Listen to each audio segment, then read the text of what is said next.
Hi, Nolan. I'm going to read you another book by Tommy dePaola, and it is called Tony's Bread. Have you heard this one before? It's a long book.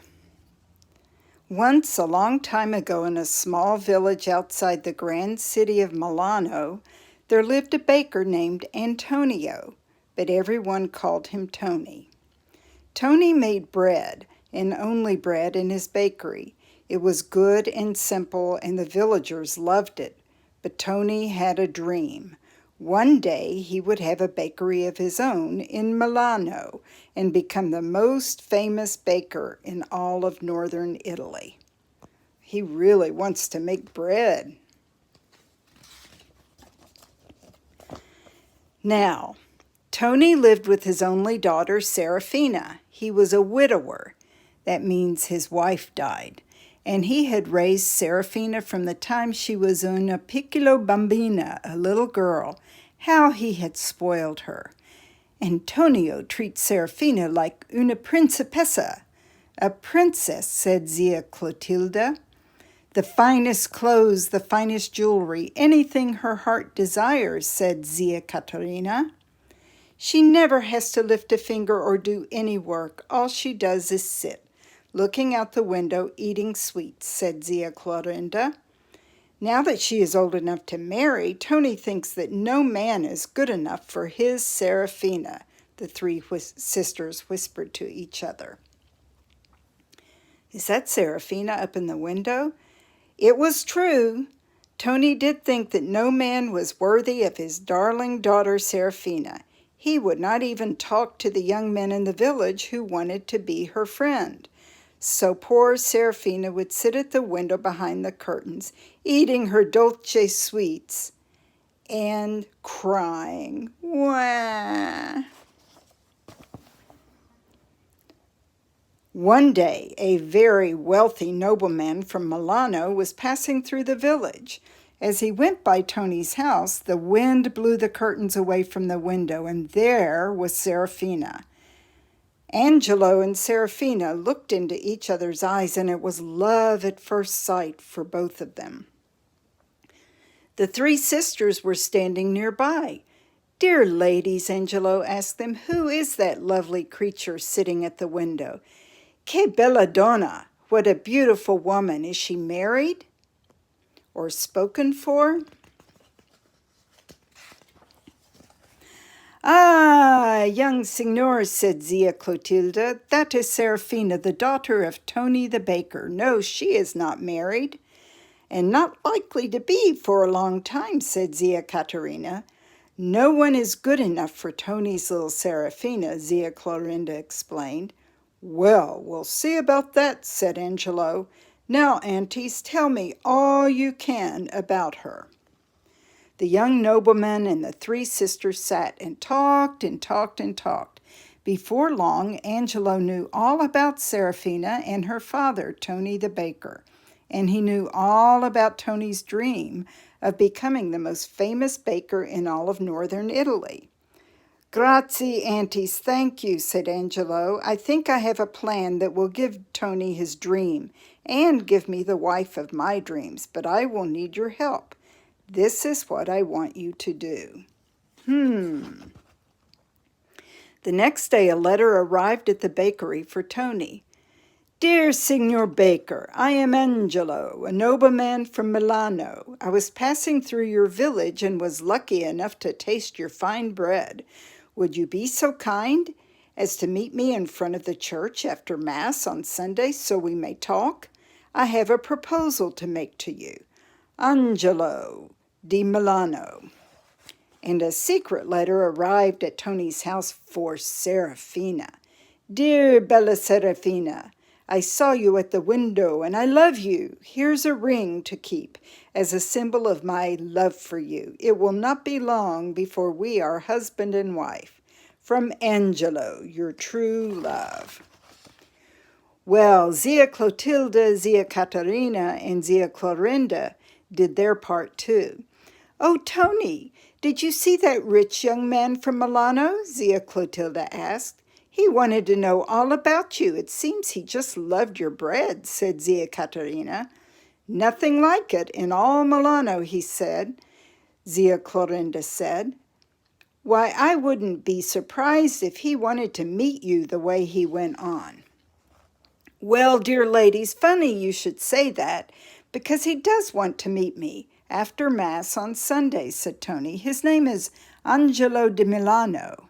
Imagine that, the three women exclaimed. Che bella fortuna! What good luck for you! And for Serafina, they whispered to each other. And so, Signor Antonio, I would be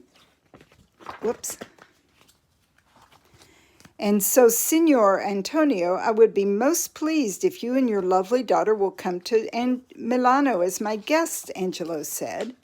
And if you like our city, I would be pleased to set you up in a fine bakery of your own, near the Piazza del Duomo, the cathedral square. Your fame would be assured, Signor Antonio. I will see to that. Tony could not believe his ears. His dream was about to come true. Why, thank you, Signor Angelo, but please call me Tony. All my friends do.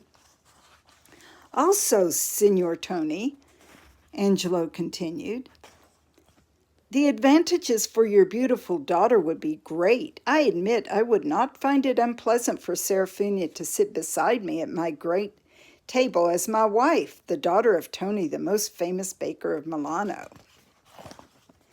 That did it. Tony agreed, and off he and Serafina went with Angelo. Together they walked all the small streets around the cathedral square in Milano and visited all the bakeries and pastry shops.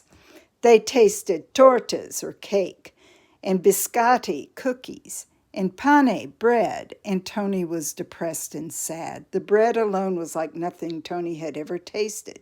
Bread made out of the finest, whitest flour, bread shaped like pinwheels, bread with seeds of all sorts scattered over the top. He is so sad. He doesn't think it's as good as his bread. It is no use, Signor Angelo, said a very sad Tony. I can never make as many delicious bakery goods as these fine bakeries and pastry shops. All I know how to make is bread, and very simple bread at that. Everyone would laugh at me. It is better if Serafina and I just go home. No, never, Angelo shouted. Oh, Papa, no, Serafina cried. Not only was she in love with Angelo, but she was looking forward to living in that grand house with all those delicious good things to eat. If only you could make bread that tasted as good and sweet as this candied fruit and these raisins, Serafina said. Or, Angelo said, getting another idea, as rich and sweet as this cup of punch made from milk and eggs and honey. Milk, eggs, and honey, Tony said, thinking out loud. Candied fruit, Serafina said. Raisins, Angelo chimed in. That's it, all three shouted. I shall make the richest, lightest, most wonderful bread anyone has ever tasted. Out of the whitest flour, the biggest eggs, the creamiest milk, the sweetest candied fruit, and the plumpest raisins, Tony shouted. Oh, Papa, Serafina cried, kissing her father. Servants, Angelo called, and he sent them off to buy all of the fine ingredients that Tony would need. The next morning, Tony, Serafina, and all the supplies headed back to their little village, and Tony began to work. Day after day, he experimented and tested until he had mixed the lightest, richest dough with as many raisins and as much candied fruit as he could put into it. Now he was ready to bake. He sent word to Angelo in Milano that he would come to the bakery the next afternoon. Then he set the dough in large bowls and went to bed. As Tony slept, the dough began to rise and rise and rise. The next morning, he filled every pan in his shop. One piece of dough was left over, so he threw it in a flower pot and baked it also. Oh my goodness, that's silly. When Angelo arrived, the bread was just coming out of the oven. Everyone held his breath. and waited while Tony cut a slice of his new bread. Angelo tasted it, Serafina tasted it, Tony tasted it. Zia Clotilda, Zia Caterina, Zia Clorinda, everyone tasted it. "That's it," they shouted. "I'll take these loaves back to Milano to see what my friends say," Angelo said, and off he went. In just a few days, a letter and a large cart filled with ingredients arrived in the village. "Dear Tony, here are more supplies. Make as much bread as you can and send it to me. Then when I send for you, I promise you will enter Milano with flags flying, and Serafina will be my wife. Your future son-in-law, Angelo.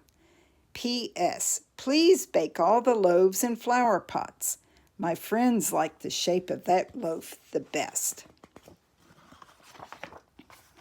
Just before Christmas, Angelo sent for Tony and Serafina, and sure enough, when their coach entered Milano, crowds were cheering and flags were flying. "Benvenuto, Tonio! Welcome, Tony!" the crowds cheered. "Benvenuto!" The bishop and the mayor were there to greet Tony and Serafina. "And," said the mayor, "Milano is so happy to have you here, so we may always have enough of your wonderful bread." The next day, when the bakery door was open, the bishop's guards were called to keep order. There were such crowds. All of Milano was there, except for Serafina and Angelo, who were being married quietly in a small chapel in the cathedral. But the aunts were there. All during the wedding, they could hear the crowds cheering, calling for pan de Tonio, Tony's bread. And to this day, the panettone of Milano is eaten and enjoyed, especially at Christmas. Brava, Serafina, brava, Angelo, and brava, Tony. Bravo, Tony.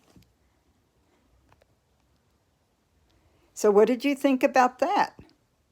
Does your daddy make bread sometimes? Have you ever made bread?